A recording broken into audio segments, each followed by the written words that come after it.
I call this meeting of the South Record Board of Education together at 6:30.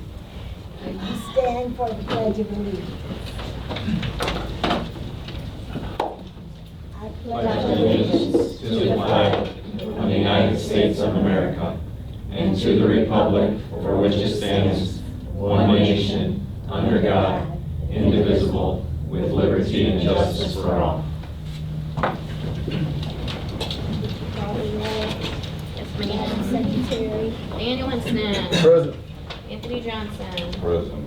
Lori Hicks. Present. Cheryl Flesher. Present. Misha Early. Present. Amanda Flesher present. Shirley Tolliver. Present. Next item on the agenda is approval of agenda. I have to amend item number 13 to read, discuss, and consider naming of audit firm. I also, Misha, would you do your, oh no, I haven't got that yet.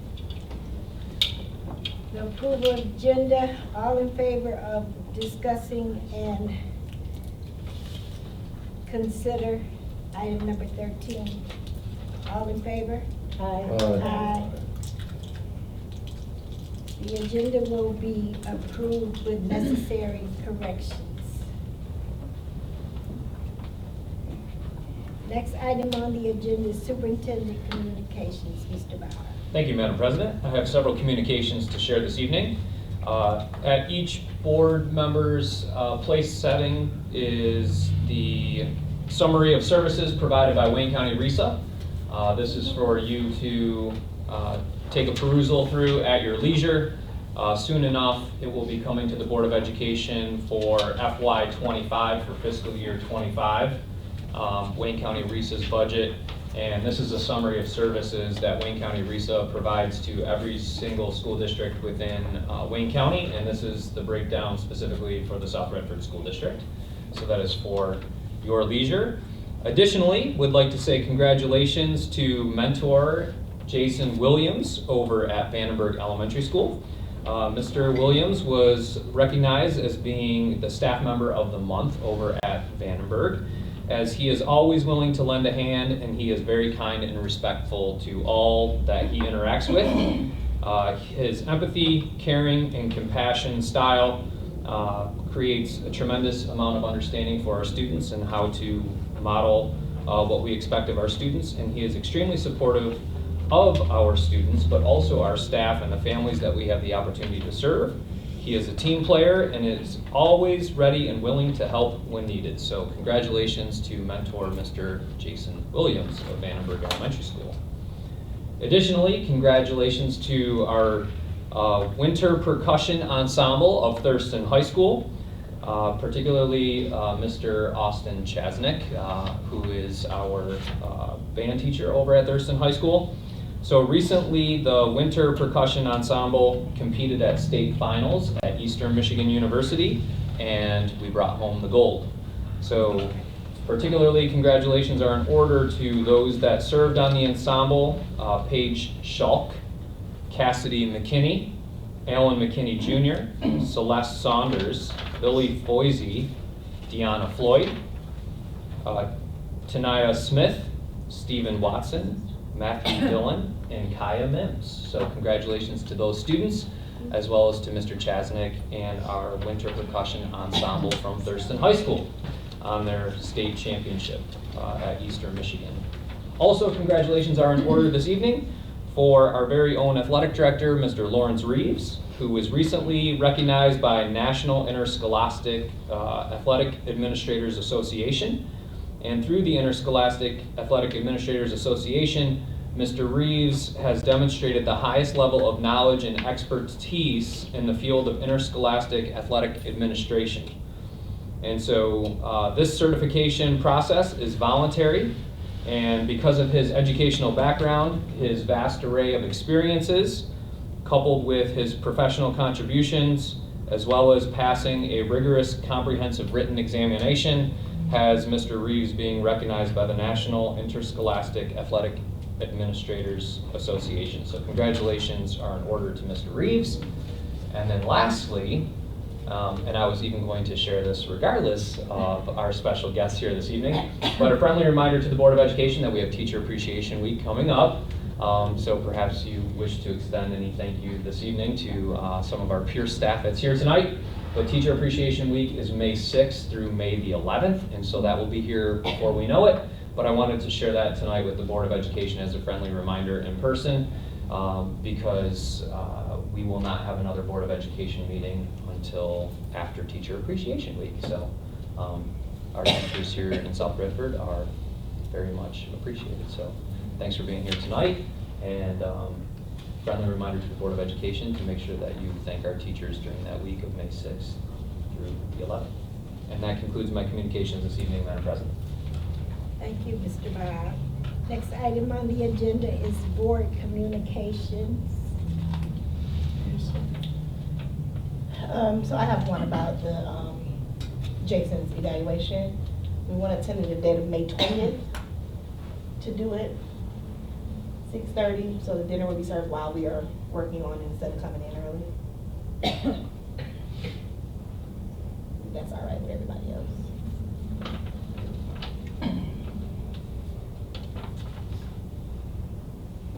Yes, Mrs. Nick. I have a question about the May 27th tentative meeting, which is on a holiday. Yes, that's on our agenda. Okay, as I'm looking at it, the only things that, and I had asked Chris what was on there that needed to be dealt with. And it was RESA budget, RESA elections. Could we not move that to the earlier meeting and the retirements to the following meeting and just not have that meeting at all? I don't need an answer right this minute. Okay. All right. Okay. To the chair. Yes, I was going to announce the Board of Education trustee scholarship results. Thank you to all the board members that got them in because we had a time crunch. The winner was applicant number 8, Angelina Sullins. And kind of keep it quiet because they haven't notified her yet. So thank you guys for helping. you're welcome.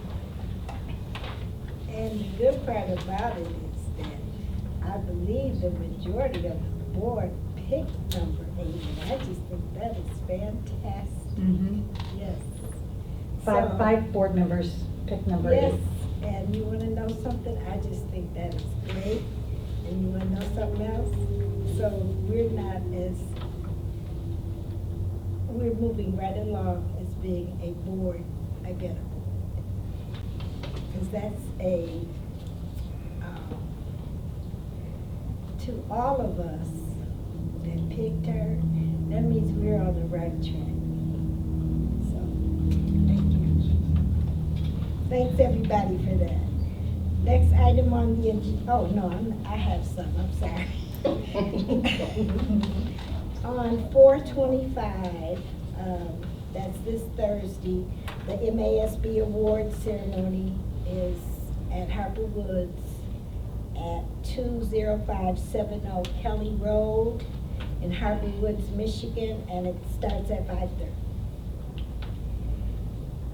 Also, a reminder, on May the 11th is our special meeting for the strategic planning retreat, which will be in SOAR, and it starts at 8:30 a.m.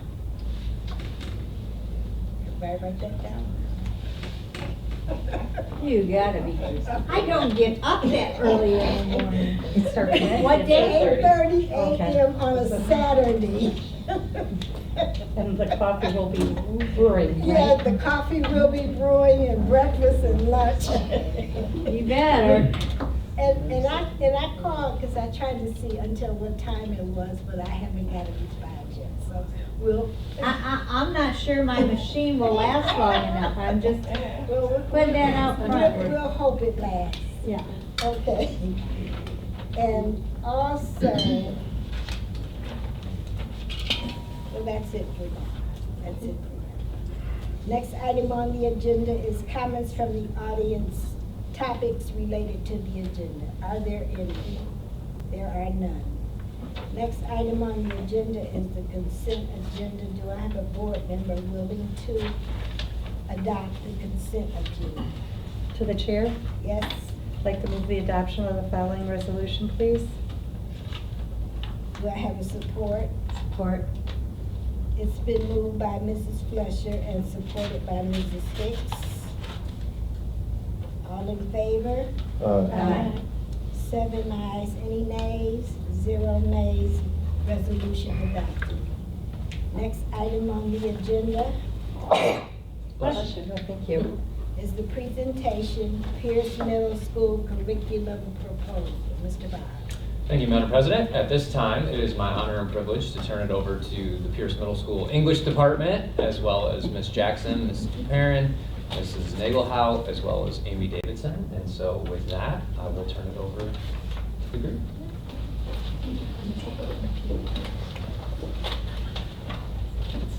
So first of all, good evening, everyone. Good evening. So last board meeting, we were at Pierce. And I got the opportunity to speak with you all about where our data stood from last year. So how befitting that we come back this meeting to talk to you about curriculum and curriculum change and adoption. So some of you may remember that actually participated in my interview process. One of my questions was, what is the curriculum or curriculum resource that the core subject areas use at Pierce? And so when we came to the ELA department, that one was not a unified, cohesive curriculum resource or program.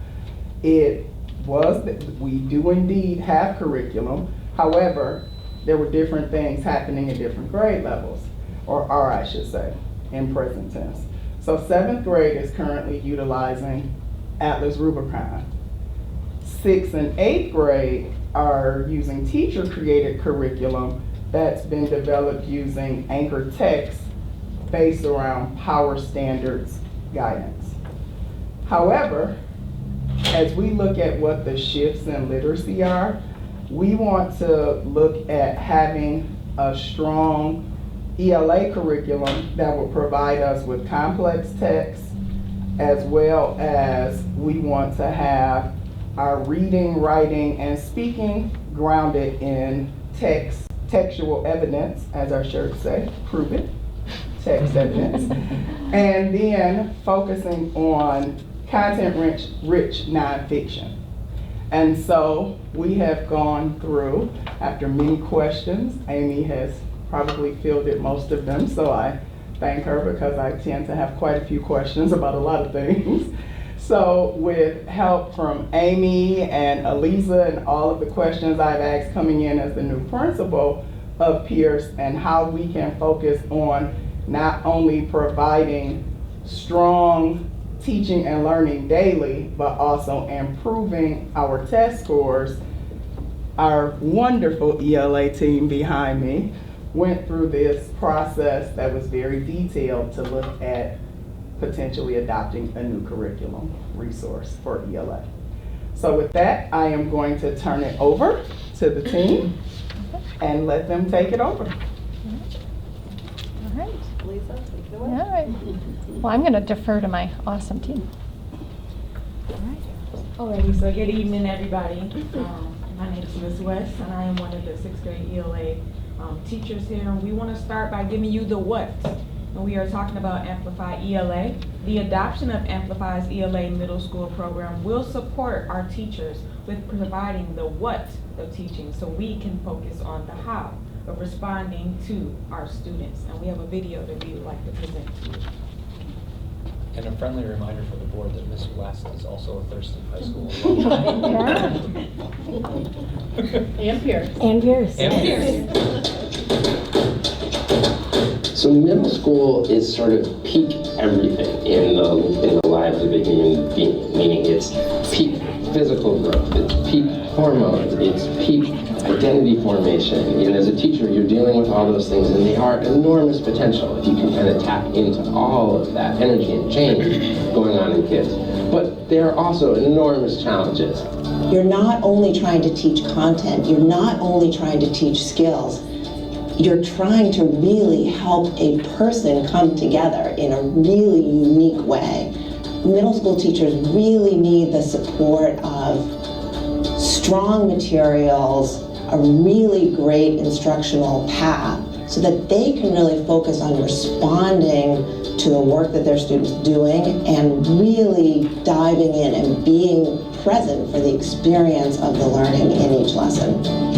Teachers in our building have found Amplify to be a challenge because it's something new and different, but very rewarding. To have every kid engaged and excited, to have kids that they used to have to kind of drag along by the heels, coming in and saying, are we doing Amplify today? Do we get to keep going on that story? I think multimedia tends to be a technology of distraction and overstimulation, and what we try to do is channel it into something that gets kids focused on doing real work. And we believe that engagement comes from a real text, a real bit of work that kids do, a real discussion that they have. And the multimedia bells and whistles are actually in the way once that real magic gets started in the classroom. The Amplify ELA program builds students' critical thinking skills because we really put meaning making at the center of the work they do with text, continually providing both the engagement and the experience needed for the students to dig deeper into the text, to collaborate with their peers about the text, and to come up with their own ideas. It's a commitment that we have to just keep working on what makes each lesson better, what makes the whole come together, what are the things teachers need to spend their time in the right ways on the things that matter to them and to their kids. And we've got so many of those ideas finally coming to life in this new edition, so that we keep surprising and delighting our customers with new things that they didn't think were possible in an ELA classroom.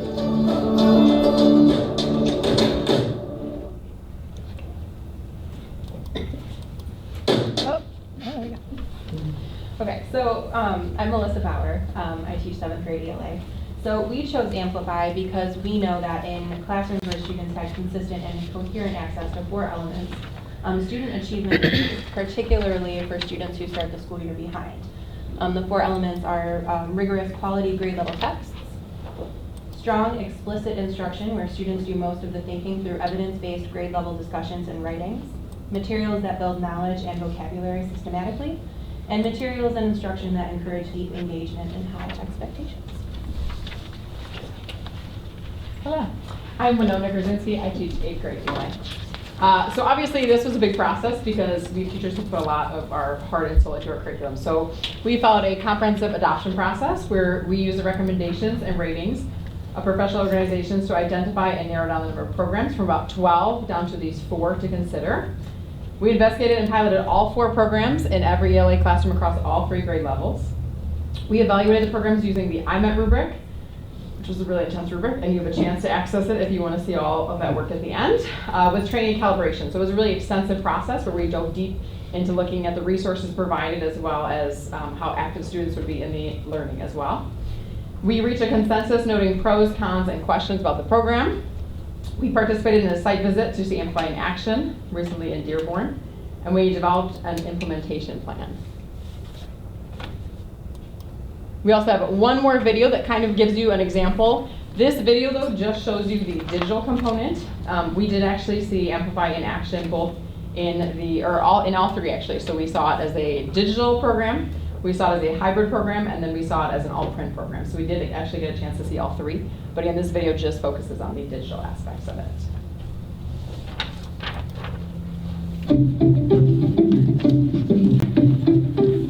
When it was time to adopt new instructional resources in our district, we looked for ways to engage with complex text that honored students' ability to think. When we saw Amplify and what it had to offer, there was nothing else that even came close. I was actually wary when we found out about Amplify because I wasn't 100% sure how I felt about digital learning. I wanted to make sure that kids were still having rigorous instruction. And when I saw the Amplify lessons, I was so impressed. When you have a technology platform like Amplify, it actually engages all of their senses. As you're listening to paragraph 17, start to think about what you want to fill in these blanks.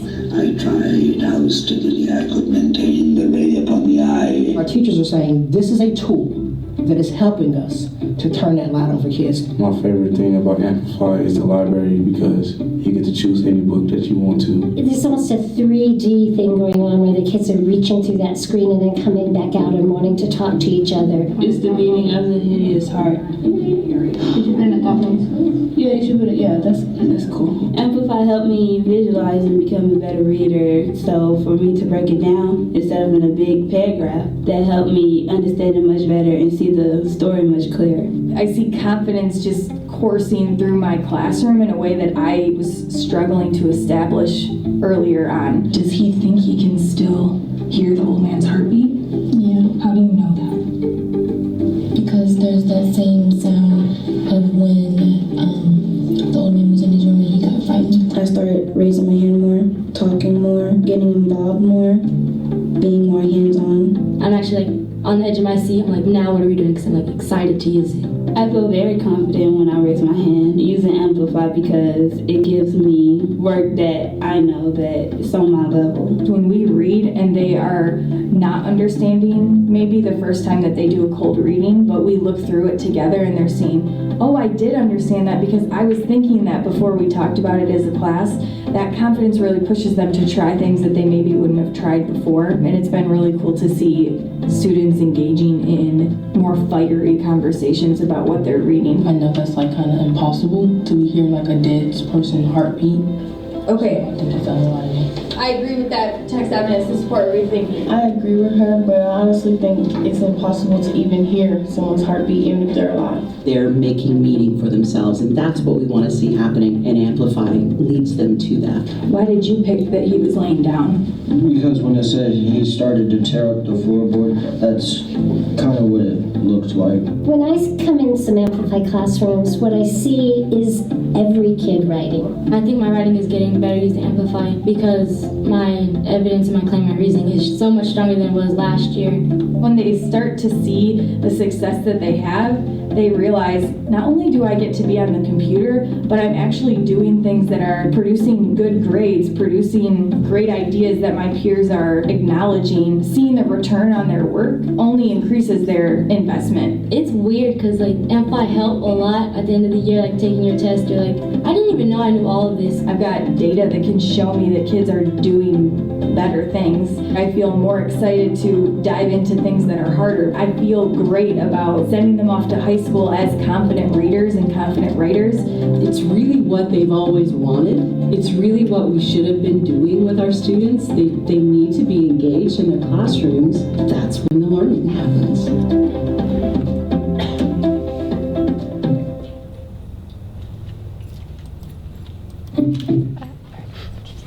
Hello, my name is Jennifer Baughman and I teach 6th grade ELA and the 6th grade Eagle Scholars ELA classes. And so if you have not already been completely convinced with this amazing information that we've already presented to you, there are other pros of Amplify as well, including embedded differentiated scaffolds to support all students in meeting high expectations. This was one of the things that really drew me in because our classrooms are filled with very different needs. I have students that are reading at college level, and I have students that are considered BR, which are beginner readers. And I have to be able to provide support for all of those students. And so this program has those scaffolds right in there. So it includes students who need accommodations for 504s and IEPs, our English language learners, and our on-level students, as well as our Eagle Scholars who need extra challenges. They offer materials that support a fully print, digital, or hybrid approach to instruction, which I really enjoy as a teacher because then I can make sure that I am providing great access to technology so students get those kind of practices, but also back to basics where they are actually touching text and they have paper pencil experiences as well. And the materials and pacing that support consistency and coherence, but also allowed for some flexibility. So they offer different pacing guides, including a 100-day pacing, so that way you can implement other things or take days and do things like extra small group instruction. They offer flex days where they give you 1 day of instruction and curriculum where they provide you with small group supports and things like that. They provide study guides for many other books beyond the core text, which is very helpful, especially for the Eagle Scholar Program, where we are looking to have them reach beyond what the core text says. Access to hundreds of other titles for our students online, and then other digital apps and resources to support instruction. The vocabulary app and extra grammar lessons that are embedded right in. Right now, we currently do all of those things because ELA encompasses reading, writing, listening, and speaking, but we have to go out to many other places to get those things. So it's many different costs because we have to pay for all those separate things, and Amplify has it all embedded into one.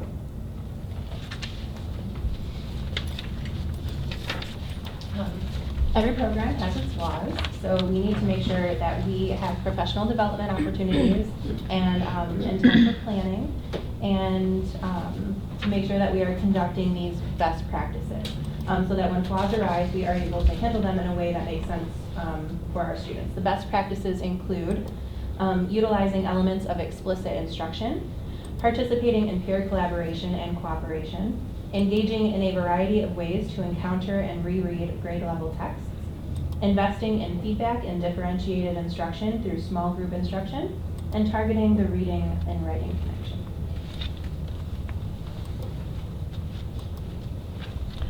All right, so hi, I'm Elisa Nagelhout. I stand behind this great group, literally, figuratively. They've done some amazing thinking. And as Melissa just said, no program is effective unless you have a plan for how you're going to onboard and continue and revisit it and readjust on an annual basis. This can't be a one and done approach. So we utilized a variety of resources to create our implementation plan. Amplify provides a matrix that they call their implementation plan. We also, as was mentioned, we were lucky enough to go to Dearborn for a site visit. They were incredibly gracious. They have been utilizing Amplify for over 3 years now. When I say they shared everything, they shared everything. I mean, every Google folder, every resource, everything that they wish they would have done differently, everything they wish they would have done the same. It was a wealth of information. And then Ms. Jackson had an amazing idea. She said, when you go to the site visit, take some of your newer teachers and ask them what they got out of it and what they would need to get better and grow as part of their professional development. Because if we can help support our newest teachers, we can keep growing the program because people can feel like they're getting better and better. So we did the site visit in the morning. In the afternoon, we looked at all these resources that I just mentioned, and we developed an implementation plan that's pretty detailed. I'm going to click on it for just a second. And again, I can't take credit for this, but starting from year 1, if adopted, which would be our initial implementation, we have each bullet an action item for every single day of PD outlined as look-fors that we could support each other both in and outside the classroom. We also have the next year, what would that look like as far as full operation? And then the following year when you start getting the innovation, really building it in your bones and making it your own as the South Redford way. I want to point out that in addition to any time or PD that we want, none of this can happen without those monthly departmental PLCs, those cohort planning sessions that you have with your partner. And then again, it has to keep coming back around over and over and over as part of those ongoing discussions. So when I say the team has thought about it a little bit, that is not an exaggeration. They've clearly thought about how they want to learn about the program, the what, but we know that none of this will work unless we really focus on the how and do that effectively. So I want to credit the team with their thinking on this. So thank you.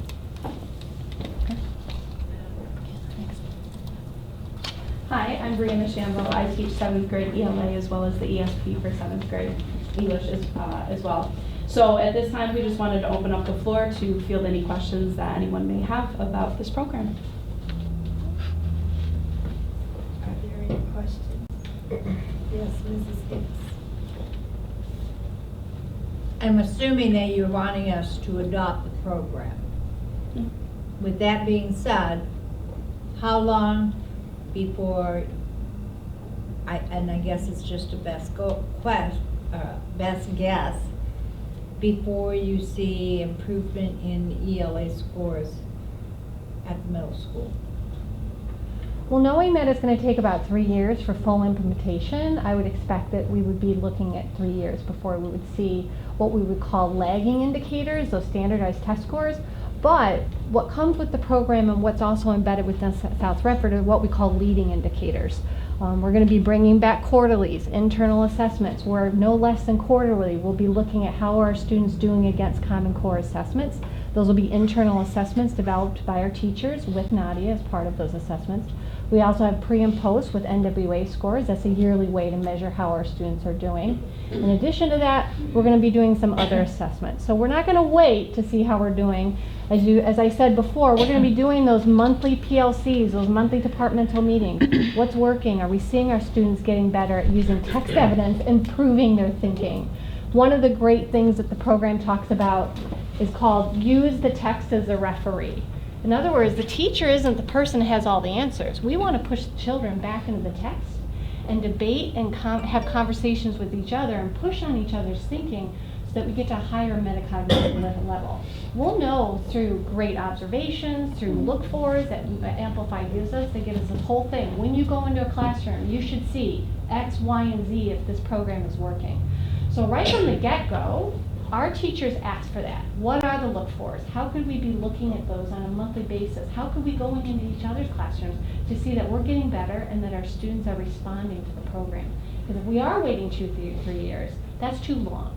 We need to be knowing within a month what's working and what needs to be tweaked and what we need to stay the course for, just to make sure that we're doing the program to the best of the ability. Did I answer your question? Thank you. I have a question. To the chair. So, all of you are in agreement with this.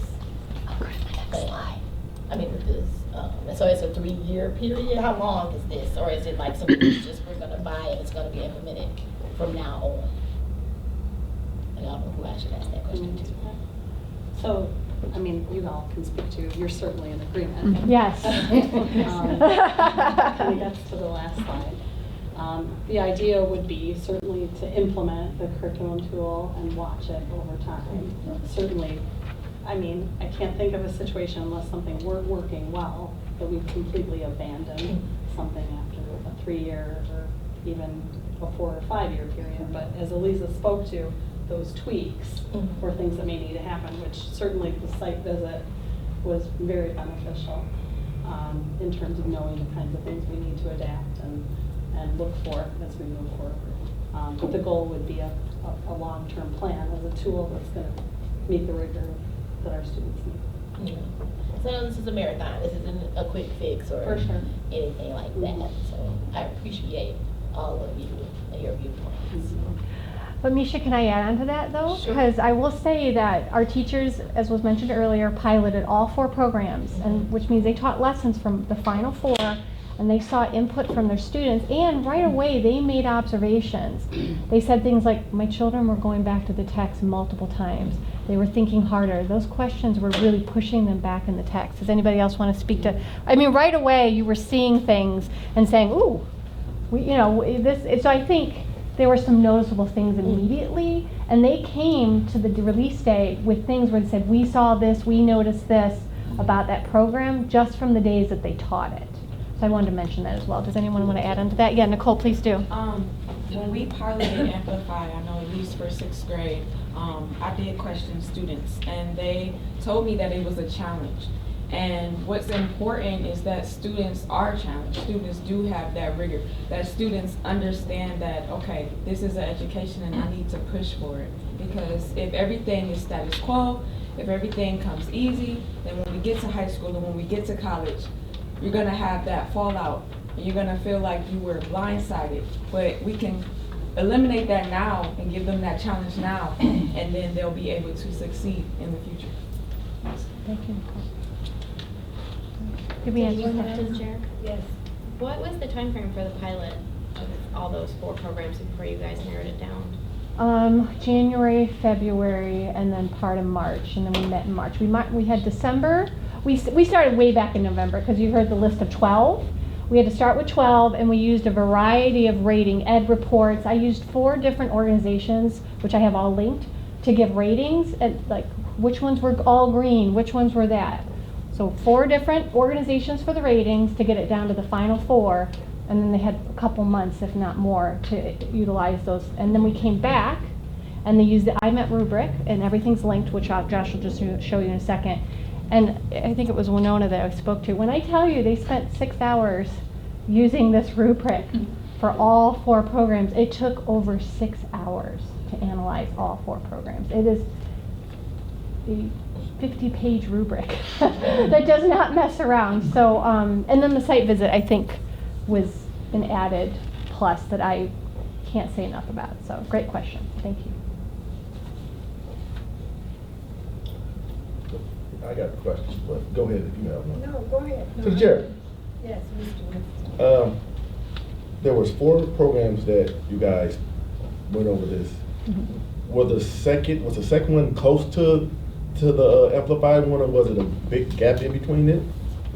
Was there some fighting going on between you guys? That's the real story. Yeah. We actually did not have to, fight each other at all. We all actually unanimously agreed on Amplify because it has everything that we're looking for and that we're seeing a need for in our classrooms right now.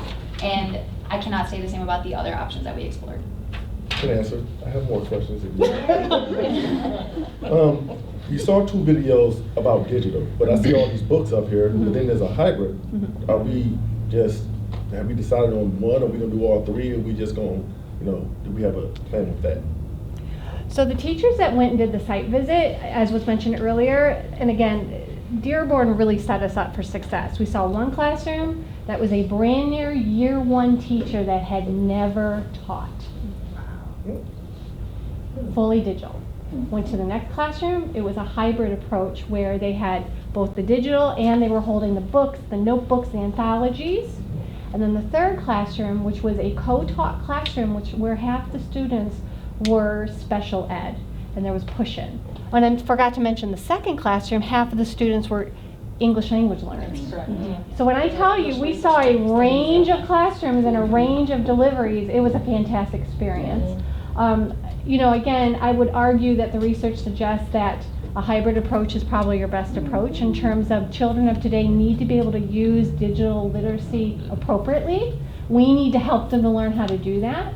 Their testing is digital, PSAT, MSTEP. However, we know that children need less screen time than everything. So they still need to be holding books. They still need to be writing in real journals. They still need to be annotating in consumables where they can write and talk to the text. They still need that. So that hybrid approach is something that really caught our attention, but I can't say enough about how nice it was to see the 2 other bookends of that. Does that answer your question? So the hybrid is a recommendation? Yes. Yes. Yes. Wait, can I just? Yes, thank you. If I didn't make that clear. Yes. Go ahead. Oh. Go ahead, Dan. Oh, I got one question. I'm sorry. Okay, no, I'll wait and go after you. Okay.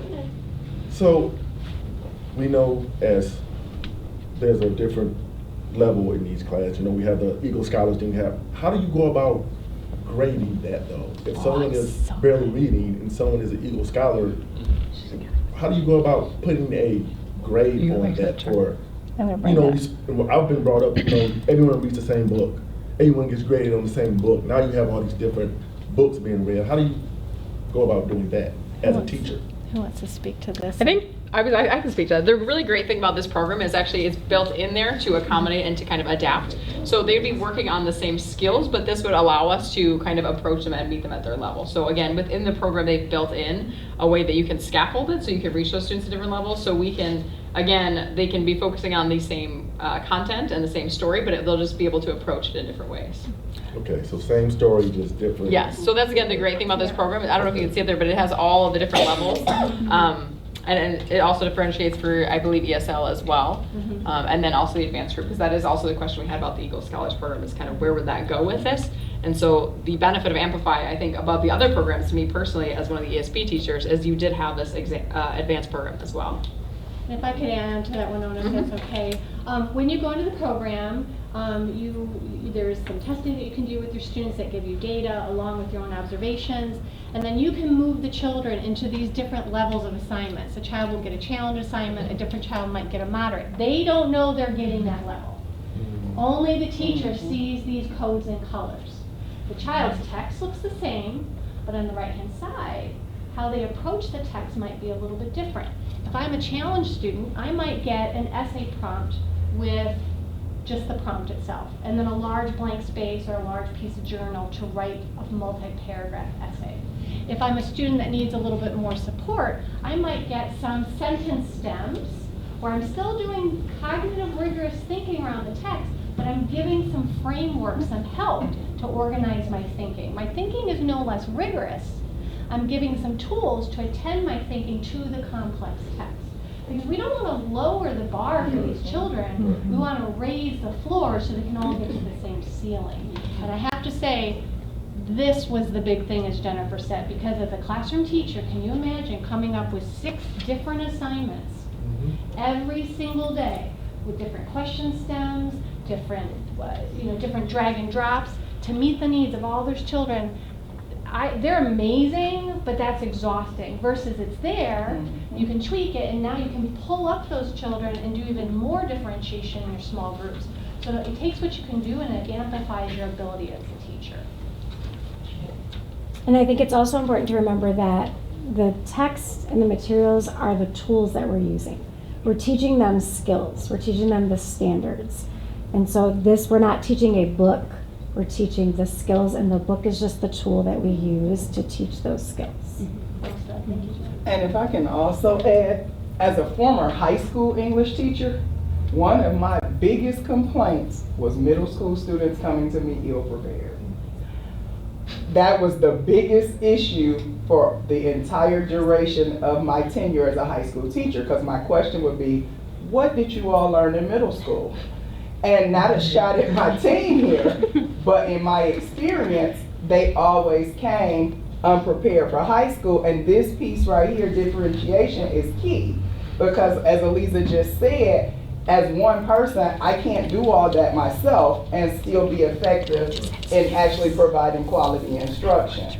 But when I can get this at middle school, now by the time you get to high school, you're better prepared because those skills have been taught to you at your level. So now they can transfer with you to high school. So you can walk into high school now with the skills you need to be successful in high school ELA. I do want to point out one more thing before we take any more questions. I apologize. I just want to defer to Josh real fast.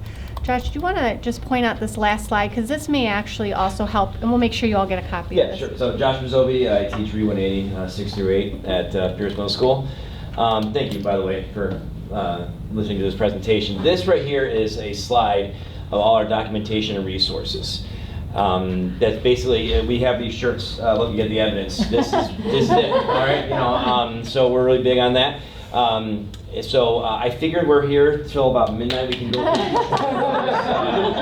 No, I'll borrow a line from the superintendent here. At your own leisure, you may click through all of these links when you get a chance. There's some good stuff in there. You can see a lot of process went into it, a lot of thought and outcomes and these kind of things. So please help yourself.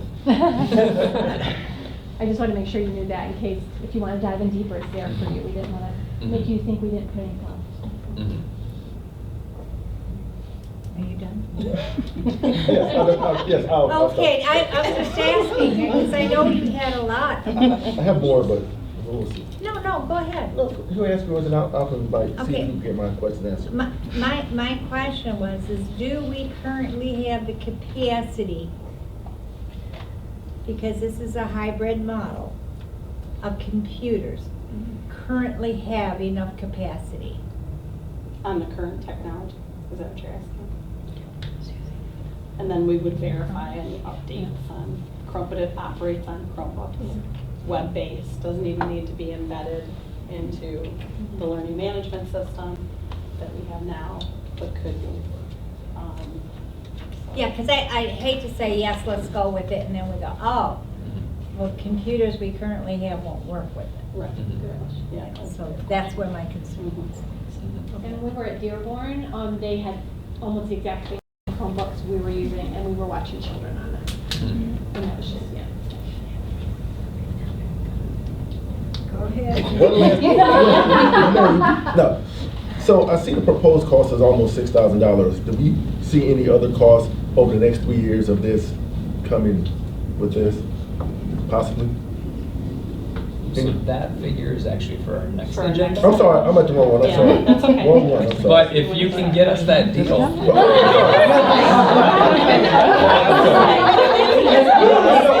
I'm sorry. Yes, I'm sorry.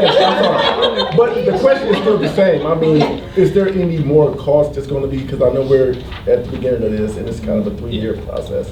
Do we see more cost being to, we got to get everyone trained and this is going to be another time we're going to come back and say, hey, we need another X amount of dollars because we need to get people trained right now. So within the cost proposal is training from Amplify, but as Eliza articulated so well, that idea of what we're looking at in terms of implementation and the team meeting and those kinds of internal professional learning will go on. That goes on now with the standards. Eliza meets with these grade levels and teams and coaches individuals to make sure that learning's moving forward, and they're watching it so very closely, so that part won't change. You can bring in a vendor as much as possible. It has to be meaningful beyond just the, here's the program. And so we would carefully look at if there was any additional coaching or things like that, but as it's proposed now, the professional learning's in there. The other additional cost with a hybrid is there is a larger anthology, which you can look up here, that actually is the print version of the text, which gives them an opportunity to write in the margin and use, and it's critical. The way we watch that integrated in all the classrooms, we would definitely want that for our students. That would be an annual purchase for the school. No different than copy costs on the copy machine or purchasing a workbook, if you will. It's not a workbook because I don't think of it as that. It's literally the translation of text and opportunity, like, when we all like to write in margins or make our notes or do our things. That's primarily what you would see that could incur beyond the agreement. Thank you, Melissa. Yeah, Appreciate thank it. you. I was like, okay, I'm like, where's Oh, that? thank you. Yeah. This is that chocolate Let me read text this real fast. feature. What was nice about that Dearborn visit is because they are now multi-years into it, they were very honest. And we actually took photographs. Which ones were just now using notebooks instead of buying the expensive? They had said, we started with this, now one classroom is doing this, They did say that they like that they start with everything because you really do need to move through the program with fidelity the first time. But they gave us some very good information about how they've adjusted for some of those consumable costs moving forward. Yeah, thank you, Melissa. I do have more questions. Go ahead. But I didn't want to take. No, that's okay, go ahead. I mean, this is important. I mean, we need a good core curriculum, so Well, go ahead. fun fact for you guys, that was my 3rd grade English teacher right there. And she still looks the same.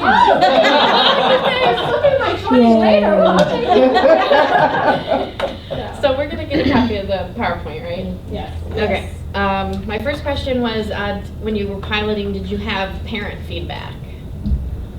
We did not solicit parents, but what we were able to do on Friday, which was super cool, Josh Bizovi did a great job as part of a share session as part of our PD, is every single staff member went through a small group simulation where they pretended to be students doing Amplify, and we have several parents who are staff members that engaged with the program on Friday, and they're like, when are we getting this, when are we getting this? So we had parents, but it was more of an aside as part of our PD on Friday. We did get feedback from students though, and every single staff member, the entire admin team, and central office. Okay. Is the program something that they'll be able to take home and do at home at all, or is it all in classroom?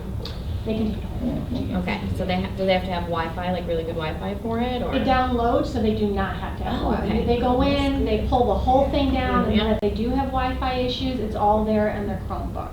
And the program even talks about if you have children that don't do their homework at home, what do you do the next day? It's very realistic in that, you know, children are children, and you need to have plans for when that happens. So that was something we noticed, don't you think? Like, oh, okay, when they don't show up the next day, what do you do? So. Okay, my next question was, if we go ahead with this program at the middle school level, how is the transition from elementary school and then also to high school with the other curriculum being different? Yeah, please do. So we've spent a number of years, for those of you who've been on the board, talking about Success for All literacy, right? One of the things that I think was striking to me, including one of it's number 10 in the documents about the science of reading. If you are under a rock, you may have not heard anything about the science of reading. But, you know, as you know, there's a lot out there. With Success for All, when students transfer into second grade, third grade, and beyond, if you've been in any of the classrooms, from early on, kids are asked to provide evidence. And that is exactly what's used, evidence. Claim comes from some of our assessment language. Students get into teams. Students talk about their evidence. They do have some opportunity to respond technologically, a little bit less so. More real books, paper, can do. Some of our upper 4th and 5th grade students respond within Canvas and things like that. So they compose those things and respond. To me, when we went to Dearborn and as I reviewed it, not an iota of depth as this team, and I have to thank them again, especially for the IMET rubric and the things they uncovered. It was a nice connection. Nice isn't even the most appropriate word. A really aligned connection for our students who are going to leave elementary school and then head to peers and know, oh yeah, I have to have, you know, a solid response with evidence. I have to go back to the text, to your point of the text being the referee. All of that connects with the essential standards and practices that we're asking of the kids in elementary school. Can you connect that to high school? Yeah, and Aseel is here, so perfect. And Elizabeth is here. And Elizabeth, the program, and Aseel, correct me if I'm wrong, and I'm putting you on the spot. So good to see you, by the way. The high school actually just had a professional development this year where they attended to some of those science of reading things, so talking to the text, highlighting, annotating, and they actually revisited a program that used to be, it's a program, and they brought it back because we know it's good. So those practices that we know are good, we kind of, because of the pandemic, we were all just surviving, you know, we're coming back to it. And I would say that's a cohesive approach.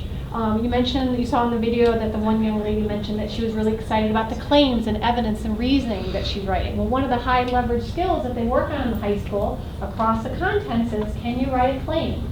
Can you back it up with evidence and reasoning, those CERs? They're working across all contents for that. So again, as Jennifer said, we're really focusing on the skills that are transferable. I would argue that we have that in place pre-K through 12 with this approach. Can I say something? Yes, please do. Another thing that I would say would be a connection to high school, some of those texts that you see right there, Frankenstein, Frederick Douglass, A Raisin in the Sun, those are traditionally texts that are taught at the high school level. And I'll be honest, when I first saw them with this curriculum, I was a little nervous that it's middle school, but then I realized, especially through seeing those children at Dearborn, you know, grappling with these difficult texts, they can do it. If people don't rise to low expectations, so if we set the bar with these high school level texts, our kids will be able to do this work and bring these skills to high school with them. So follow-up question to that. So the middle school curriculum, they're reading like excerpts, right? They're not reading that full novel. As part of the daily direct instruction, they're doing an excerpt, but they are doing whole novel reading. Oh, okay. Yes. Is it the high school reading level books, or is there more age-appropriate books? It falls within the Lexile recommendation for middle school, yes. Okay. Yes. Because there's that span for middle school per the Common Core, and that's one of the things that they had to check. They literally had to, and you couldn't take the publisher's word for it. They had to print out and look up the Lexile range for every single book and make sure it fell into the appropriate range for middle school. That was one of the items they had to do. That's a good question. We double checked that. Okay, thank you. I think I'm good for now. Okay, any other questions? I love it. See, I'm so proud. She was my student, can you tell? And she still have my books that we wrote. She was an amazing writer, and her mother helped me start the Fisher workshop where they published bound books. You remember the spiral book? And she would come in and volunteer, and we published so many amazing And I have all of mine from your class. Amanda is a prolific writer, so this makes me very proud. So there you go. We're going to keep it going, Amanda. So we will be getting the handouts on this, right? We can share it in whatever way you think is best. Yes. Today we were being short and sweet. And what I really think Daniel asked, and you guys answered most of my questions.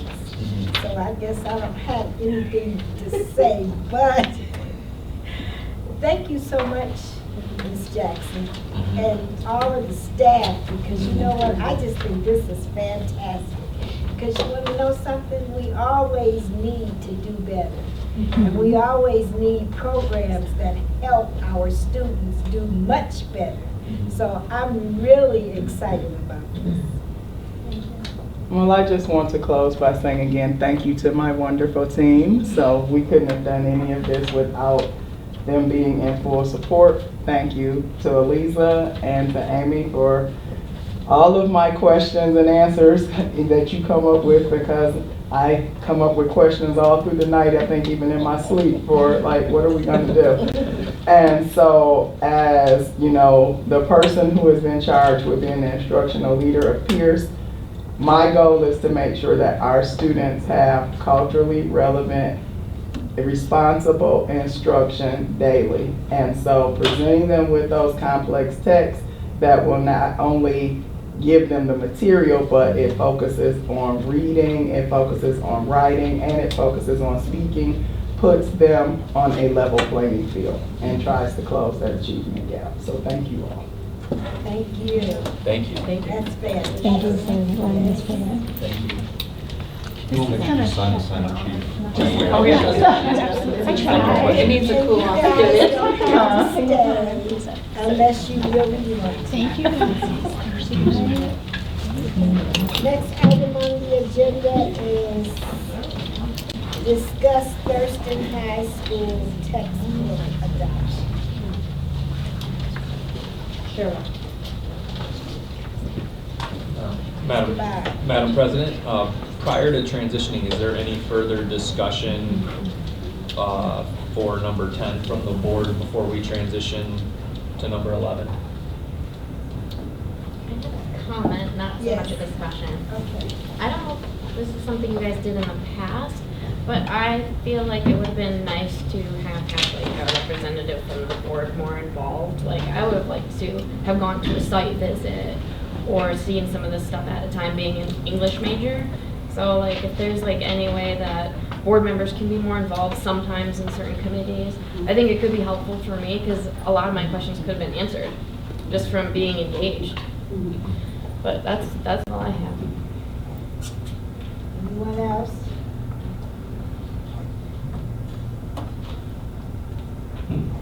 I guess not. Mr. Bob. Thank you, Madam President. At this time, we are going to transition to agenda item number 11. As you just indicated a moment ago, the curricular tools for our high school German courses no longer meet the needs of our students. And the current textbook that is in use has a copyright date of 1998. The text, the pictures, and the examples are outdated, and the objectives no longer align with the national and state benchmarks.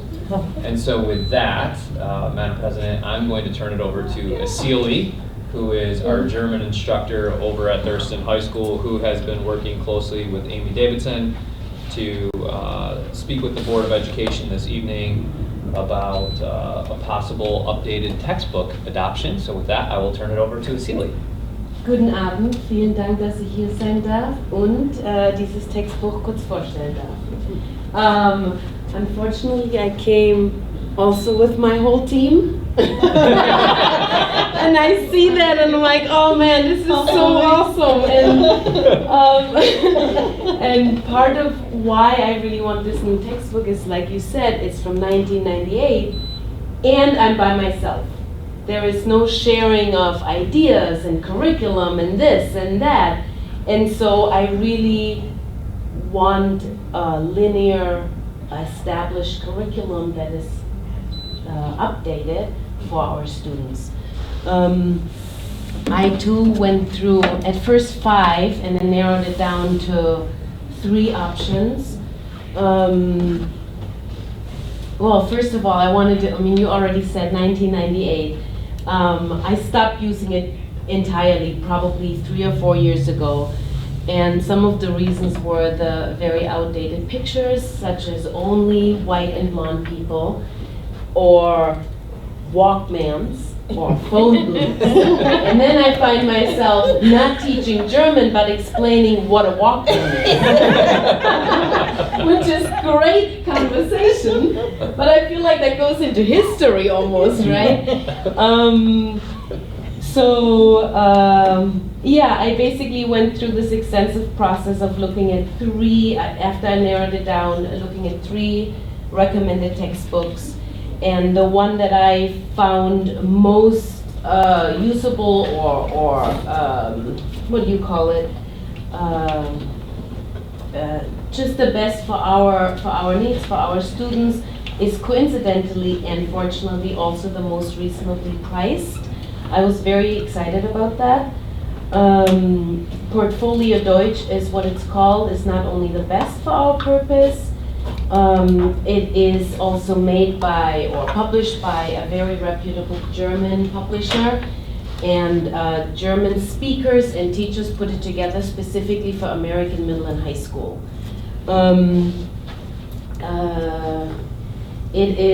It has very inclusive and culturally responsive images. I was excited about that. I'm on the CRT team over at Thurston, and we've been talking a lot and teaching a lot about making sure that our curriculum represents people, our students, people that look like our students, so they can see themselves in the material, so they can see themselves in Germany, going over there, ordering food there, going to a museum or a concert over there. And so that's really exciting to me. The grammar is embedded in the context. I don't know if any of you have taken foreign language classes, but grammar can be very tedious and difficult and dry, and it's beautifully done in a text. So for example, they might have learned to say, I drink water. And now all of a sudden the text talks about I drank water. And so they can recognize it, but it's a little bit different, and then we can talk about that, and it makes it a lot more easy and relevant for them. It is designed to involve students in their own learning, so project-based, things like create a weather forecast or make a trip to go to Germany. What would you need? What is the money exchange? What is the hotel cost? What would you go see over there? What museums? What amusement parks? And it's sort of embedded and makes it hopefully very exciting for them to create these projects. And then that's sort of the main parts of what I really liked about the book, outside of also, of course, the scaffolding and differentiation that it provides. What I did not really include is the technology part, because it's basically sort of subscription based. So every year you have to buy it. It does not integrate with Canvas or MyStar, and I decided the way I teach is very on a personal level, very much talking to people.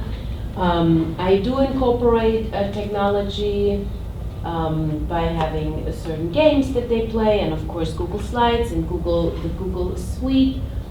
But I do not believe that we really need the subscription for the textbook, because it doesn't integrate with Canvas and MyStar, and it's not yeah, I just don't really believe we need it. Let's see. I believe that's sort of the gist of it. And yeah, let me know if you have questions, please. Are there any questions? To the chair? Yes. How long would these books be good for? Well, if we go by the old ones, one is 98 until 2020. Well, 20. What's that? 22. So, I plan on using them, especially once what I will have to do is basically change what I do right now. And so once I do that, I want to use that for many years to come. I cannot really give you an exact number, but I plan on being very strict about how they're being used. They're only going to be used in the classroom. If there's something to take home, I would make copies, but I'm hoping that it's mostly just in classroom use. I will talk to the kids about being careful and respecting the property and things like this. Many years? 8.5 minimum?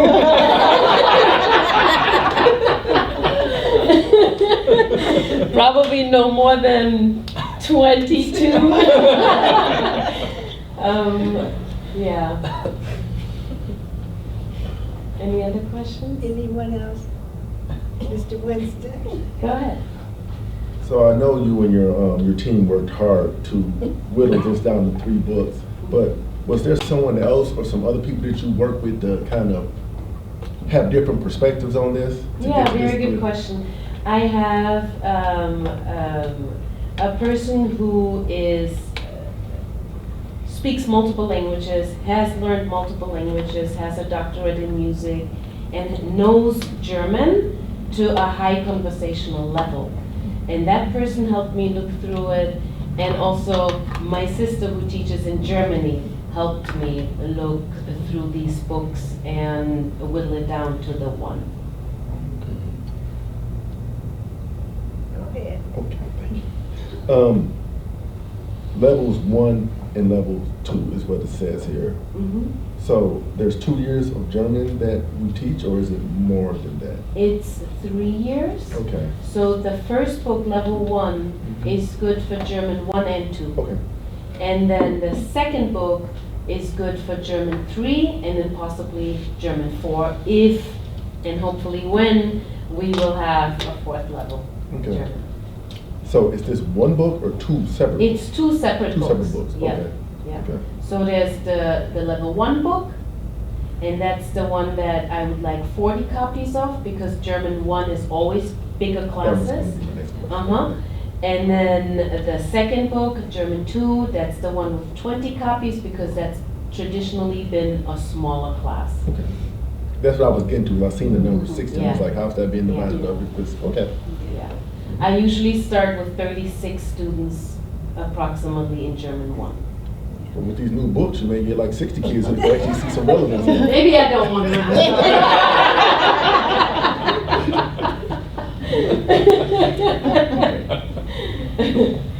Okay. That's it, just 2. Anyone else? Well, I just want you to know, my grandson took level 1. Oh, yeah? And I'm gonna tell you, he thought it was horrible because of, and I think he was in 10th grade. And he said, Granny, this makes no sense. I was just about a year old when the book came out.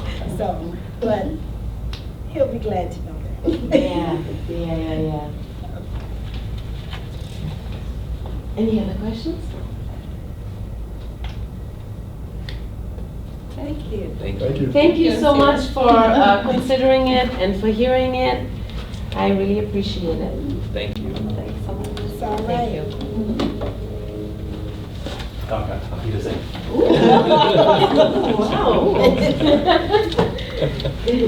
Next item on the agenda is discuss regional enhancement knowledge renewal, Mr. Bob. Thank you, Madam President. Speaking of things that are hard to imagine that it's almost that time again, is the regional enhancement millage.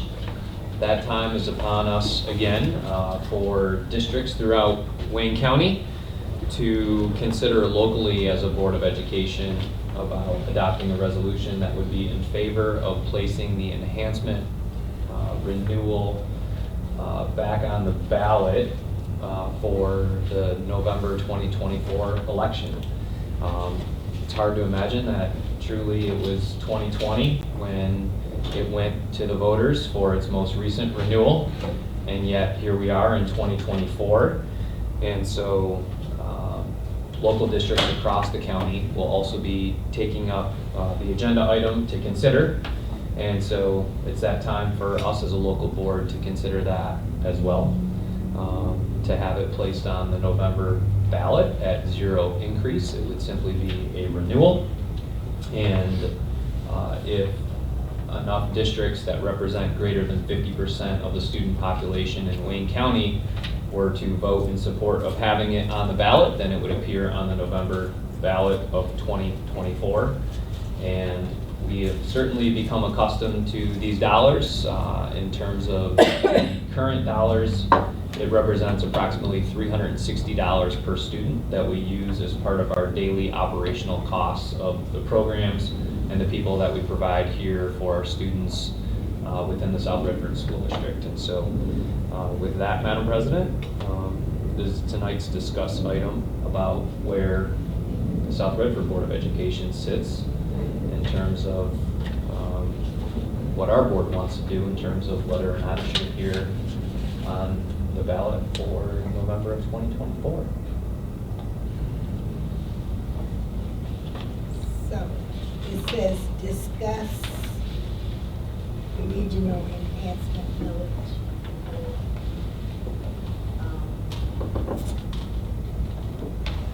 So what do you guys think? Yes? You want to discuss it? To the chair? Yes? I support it, and I think something we've done in the past has been very beneficial, and I think we should continue to support it. I concur. Anyone else? Mr. Chair? Yes? What's that dollar amount? You said 60. 360 times how many kids? So we are approximately 3,800. So a little bit over $1 million a year. Yeah.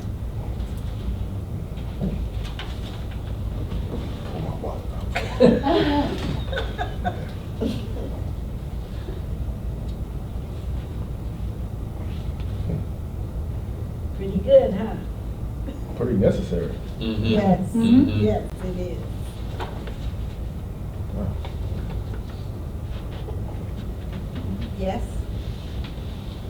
I mean, I can write the check, but I'd rather. You'd rather Risa wrote it, right? Yeah, I mean. Of course, yes. That's good of you, Daniel, because I sure as hell can't wait. Me either. Your years of service here is more than that $1 million, so you put in your time here, so we appreciate that. Okay. Yeah. So, Madam President, since it appears as though it's probably the will of the board, once we get the final ballot language approved from Wayne County, then we would bring it back to the board table for a consideration. Yes. We're just awaiting the final ballot language from the county, but we anticipate having that in the very near future. Yes. So. Okay, next item on the agenda is discuss and consider naming auditing firm. Mr. Bob. Thank you, Madam President. So, as the Board of Education is aware, we have the opportunity to engage in a partnership with a new auditing firm. And so, in this instance, time is of the essence. And we did go out for a bid, and we did receive one bid from Raymond, who is a well-known auditing firm. And specifically, they conducted 50 public school audits in 2023 and 48 public school audits in 2022. And also 4 of which were here within Wayne County. And myself, as well as Mickey, had the opportunity to conduct a comprehensive reference check because we have been with Plant Moran for quite some time. And so, this is really kind of new territory for us. And so we wanted to be very thorough in our reference checks, and all the districts that we spoke with, including our former finance director, had nothing but positive things to share about Raymond. And then having had conversations with our board treasurer as well as our board president, the thinking was that time is of the essence so that we can get on the calendar of an auditing firm as quickly as possible, given that we don't have a lot of time before the books for 2024 will be audited. Those usually happen in the summer, typically in July, and so the sooner that we can get on the calendar, the better. And so that's why we wanted to bring it before the board in its entirety this evening for both a discuss and to consider, so that we can keep things moving as swiftly as possible. I'm going to ask our secretary to read this before we do the resolution. Okay, are we gonna have a discussion first, or do you want to just go? We can discuss it first. I just have one question. Okay. What, if you know, is the price difference between what we had to pay for Plant Moran versus this new auditing service? It seems to be in line with what the market rates are going for right now. So some of it will depend on what the firm decides to look at in terms of not only our general fund, but also our sinking fund or the bond or of the ESSER dollars. So this firm actually did a pretty nice job of breaking it down based on what it is that they're going to be looking at specifically. So, and some of the requirements that we have are set by the federal government as well as the state that we have to have annually. But then, for example, if we wanted to ask that the auditing firm take a deeper dive into any of those other accounts that are not necessarily something that we have to do annually, they can do that. But they very much seem to be in line with the current market rates for this type of work that's required of us to perform. Thank you. That's all. Any other questions? Any other discussion? Yes, Mrs. Hicks. What does it mean by family relationship or relation affidavit and Iran-linked business affidavit? So those are standard bid documents in pretty much all bids that go out that are required from governmental entities that we have to go through as part of the bid process to make sure that there's no monies that are affiliated with groups that should not necessarily be affiliated with public tax dollars. And so those are pages that we are required to meet in each bid that we go through.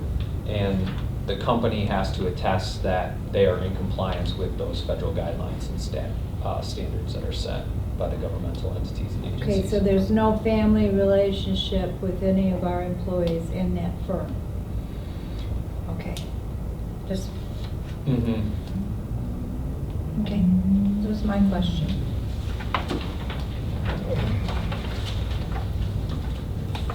Nobody else?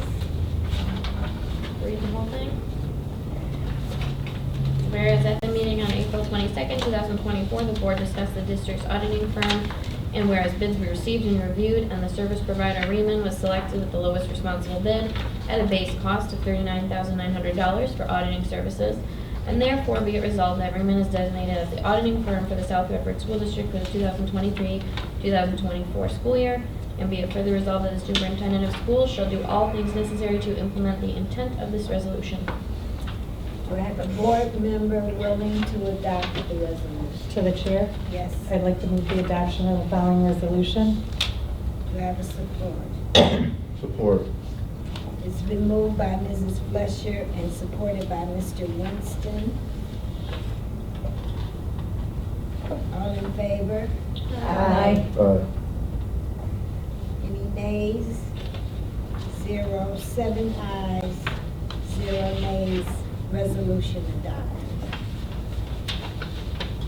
Next item on the agenda is comments from the audience. Oh, no, it isn't. Discuss and consider board meeting schedule change. I was trying to rush guys. The board will discuss the need to reschedule or cancel the meeting scheduled for May 27th. Thank you, Madam President. So as Trustee Hicks indicated at the start of the meeting, there is the conflict with the upcoming federal holiday of Memorial Day.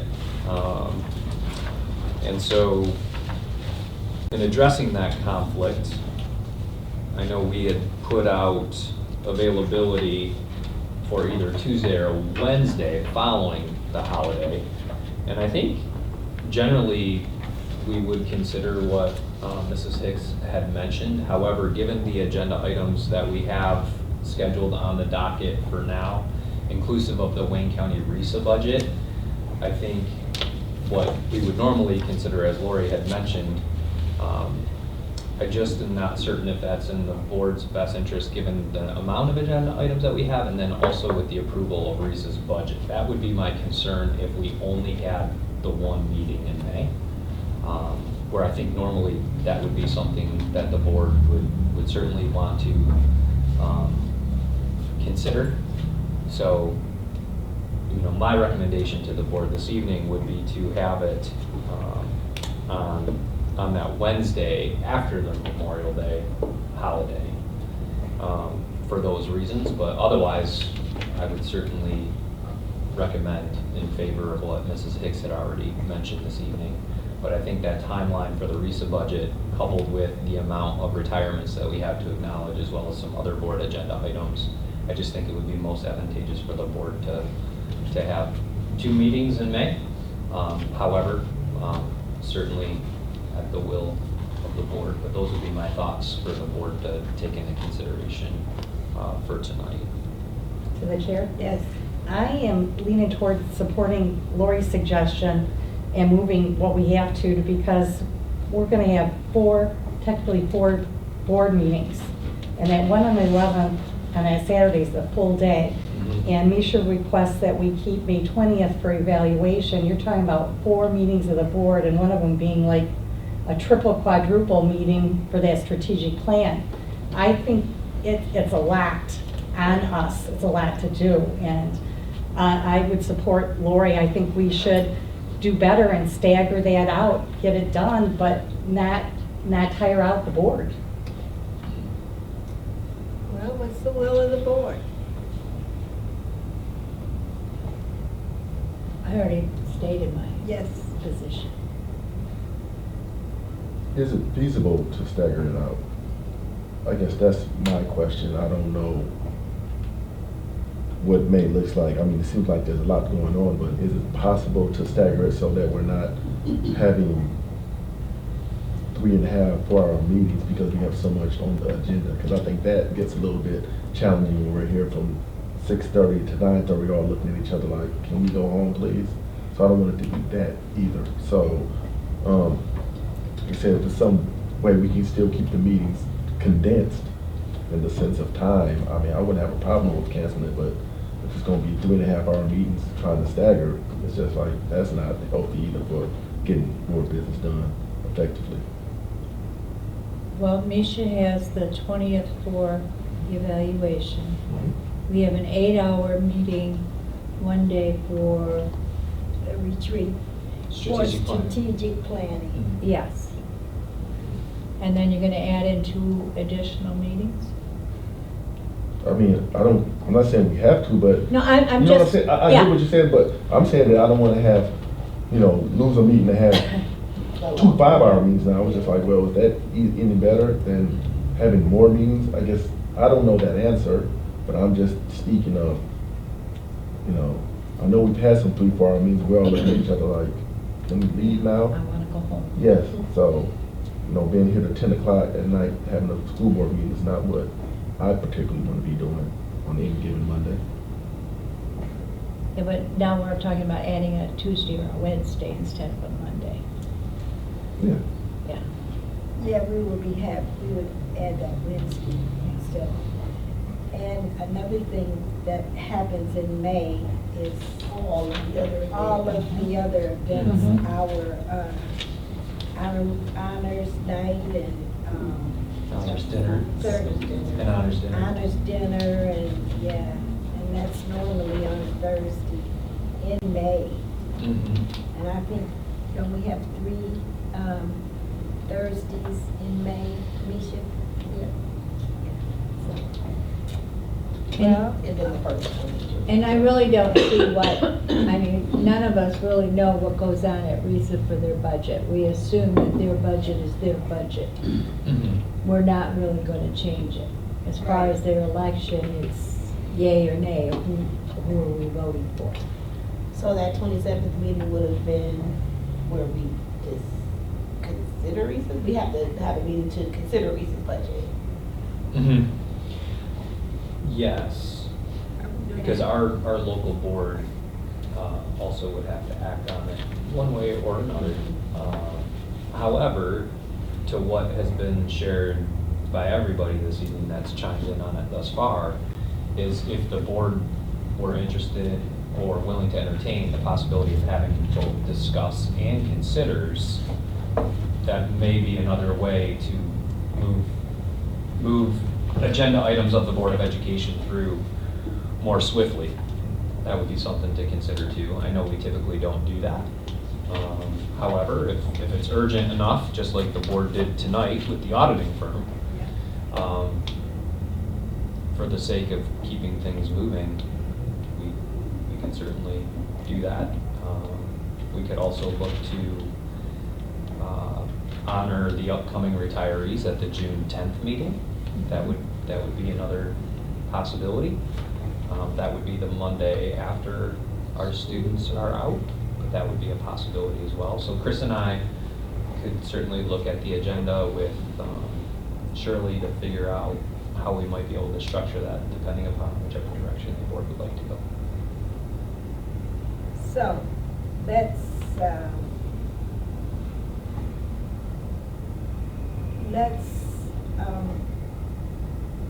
Misha, what are your thoughts? I haven't But heard. because we have such a heavy schedule, I wouldn't mind discussing considers for us, you know, to break up that May 27th meeting, and so we won't have to have something. And Madam President, if I may, I'm sorry, Michelle. No, please. Okay, I couldn't see. If we could also perhaps open the floor to have Chris weigh in as well, because he's probably I more was just accustomed. gonna ask him. If that's okay, because he could probably speak to it more comprehensively, if that would be of assistance to the board. So everything has to do with Wayne Risa, the Wayne Risa election, Wayne Risa budget. We get that when we get it. So that comes to us in early May typically. However, we have to make the vote for the Wayne Risa budget no later than June 1st.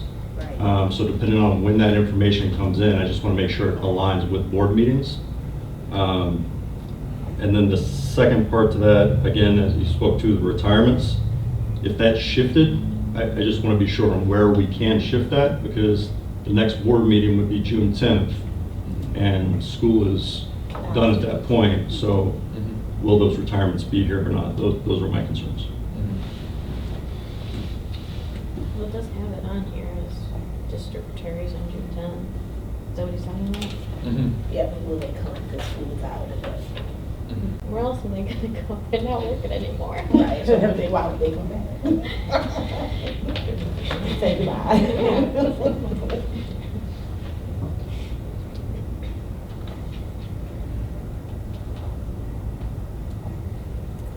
Mr. Johnson, I haven't heard from you. Easy going, guys.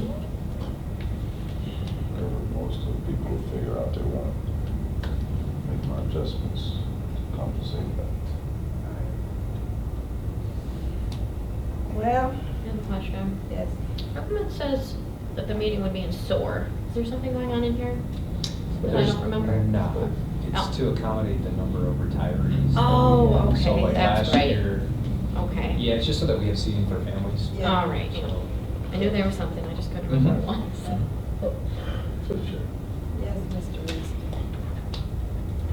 So, I know that school is out in June, but we have people who don't show up to the retirement, who, when school is in also. Every year I know people can't make it for whatever reason. And I just think that if someone wants to be celebrated or whatever, they would They come would back come, on that yeah. day.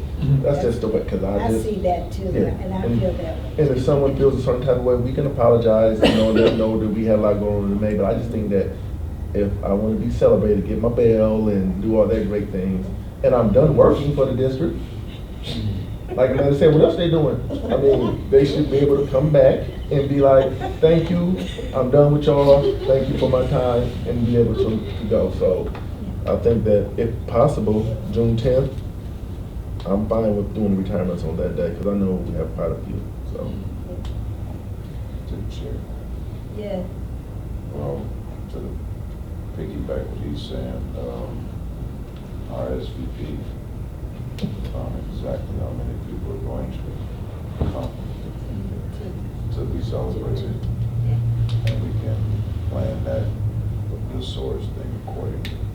So people say, you don't get a response that I'm coming or not coming, then you assume they're not. But we celebrate everybody anyway, so they show up. The names, Yeah, I mean. the names will be read and, Yes. and given their accolades of what their accomplishments were. Yeah. But it'll move it along quicker if we put it out there that this is the date and how many people are gonna show up and how many people you're gonna have attending with, so we can plan accordingly. There's no way around it. We got a lot of stuff we have to do. So, I mean, granted that is a high, thing to present, that these people put all these years in to being educators and et cetera, but at the end of the day, we have to do this. Yeah. It's my opinion. To the chair. Yes. So I'm looking at the May 27th, so all of those will be discussed and considered. May 13th is what we're saying? Yes. At the board election, the preliminary budget for land food services contract and the student lunch prices would all be discussed and considered. We don't have lunch prices, do we, though? Because of the free lunch thing? Well, we do have to.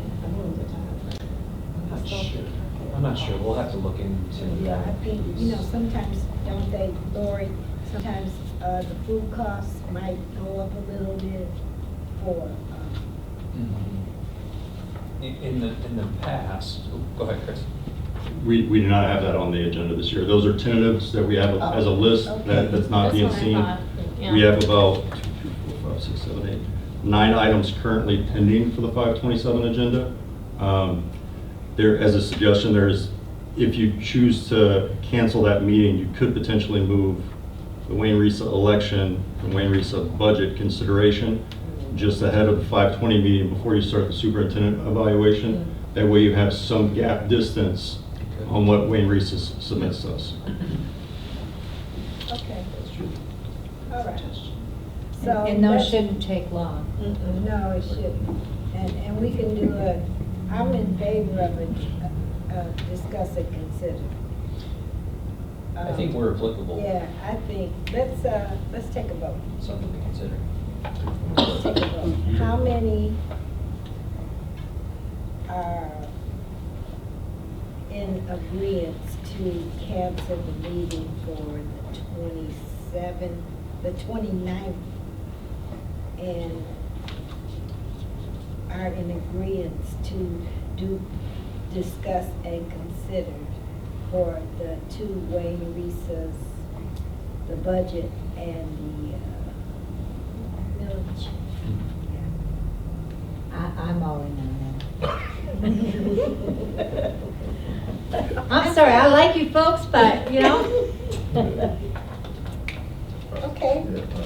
How many are in favor of that? You do show of hands if you want. Okay. I think you got us all, Shirley. Okay, that's it. Okay, so guess what? No, not really. Madam President, is that a unanimous vote? Yes, it To the is. chair, Yes. if we survive May 11th, we might want to cancel a few more meetings, depending on how that goes in that long a Like I day. said, I called to try to find out how long It's that till meeting was. 4:30, I thought the email said. Didn't say 8:30 to 4:30? Yes. It is until Yes. 4:30. Yeah, that's And what I according to Debbie and Kimberly I from called MASB, Kimberly and she, I they told shared her, it is a full I know day. it was a full day, but I did, I called Who's gonna Kimberly. get my machine, my big machine out of my vehicle? Because my little 3-hour one's not gonna cut it. We'll make sure that happens. Okay. And Madam President, if I may, one of the pieces that Debbie and Kimberly had voiced too was that even though it is an all-day strategic planning retreat, but also in the process in the past, there used to be several evenings along the way. So this is in place of that too. Yeah. So Yeah. in terms of how the process has evolved over time too. So it still makes for a long day. I'm just sharing for those of you that recall from strategic plans of past, it was, Elisa can speak to this too. It was, I mean, there was a couple times a month usually for several months. To the chair? Yeah. But this is the first time the whole board has been included. That's true. Before we That's before volunteered we- and True. we came when we could in our schedule on those days. We didn't have. This year, Right, bringing the the whole whole board here. That's true. It's different. Very Madam true. President, I think we still have to vote on the resolution because we can't just like delete it. So I think we would have to have everybody vote no. So I can put it in the minutes. Didn't I do that? Well, that was I mean, that was a. Show of hands. All right, okay. Well, I mean, we have to have like the motion and then the second and then the voting for the not doing it. Because that's how it's But written. we're not gonna adopt it. But No, you still vote on it. curious. You vote no, Because it's all day. just to get this moving along. But see, we didn't move it. $50 for the No, but it's still in our agenda, Yeah, so it we is, still have to and do it was it. posted, so we do For the have 22nd, so we to. said no. Yeah. Okay. I move the following resolution. I move it. Thank you. Any support? Support. For everybody. Okay, all in favor? Aye. Seven. No, we want to say no. No, no. Oh, You okay. don't want to vote All this only resolution. vote So, nay. What's being said? It's Why are you voting nays, Yeah. seven This nays. is All voted having the nay. meeting. Oh, nay. Oh. Do it again, do it again. Do over. Bogey. Okay, this is. It's been moved by Mr. Winston and supported by Mrs. Hicks. All in favor? Nay. Nay. Nay. Zero ayes and 7 nays. Okay, I Okay, can all move right. on to the next step. Item. Resolution defeated. There you go. You got it. All right, that's it. Question. Okay. Yes. Because we normally get compensated, the committee meetings, is this all-day meeting, one committee meeting? No, we discussed that already, didn't we, Jason? Yes, we did. Yeah. We And discussed it, Yeah. but there was no answer. Was I here during the discussion? I think it was behind the scenes because we don't normally discuss these things at the table. And Jason did say that it would be compensated a little bit more, remember? Okay. Mhm. A lot more. That's 8 hours, not It is a 2. long day. 8 hours, not 2. To the chair? Yes. We put him on the spot, because I know I asked him too, and he was very good about not committing. He would take it under advisement. But what, our average meeting is about 2 hours Mhm. and 8? That's 4 meetings. So we should clear our whole May schedule. That's right. No, we can't clear the whole May schedule. We can clear the 29th, but we can't clear the whole The May. 27th, well, the 29th, yeah. Yeah. Well, okay. to the chair too, and also as a reminder to the board, there are scholarship deductions coming out in May. so it might buffer. Yeah, where that'd be good. You don't have a negative Yes. check. Right. Okay. Next item on the agenda is comments from the audience. There are none. Next item on the agenda is plus delta for improvement. Mrs. Davis. Madam President, what processes help the board's work tonight? Process? Chair, Yes. I like the positive energy of today's meeting. Very much. I love the presentation that they gave, and you could tell that they're excited about the education of our children. So, I really like the energy we got here today. It was very nice. It was. Other pluses, processes that help the board? The chair? Yes.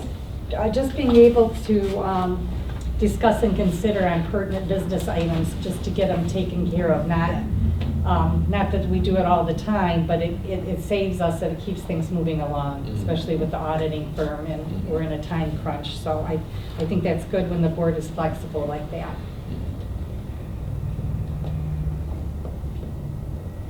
Other pluses? I enjoyed the presentation that Pierce gave us. It was very informative.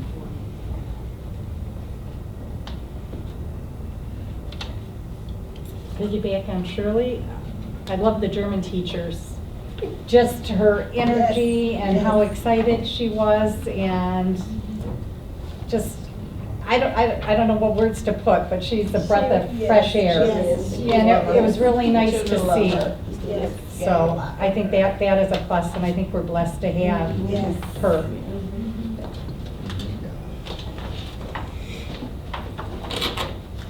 What deltas might we have for the board, opportunities for improvement?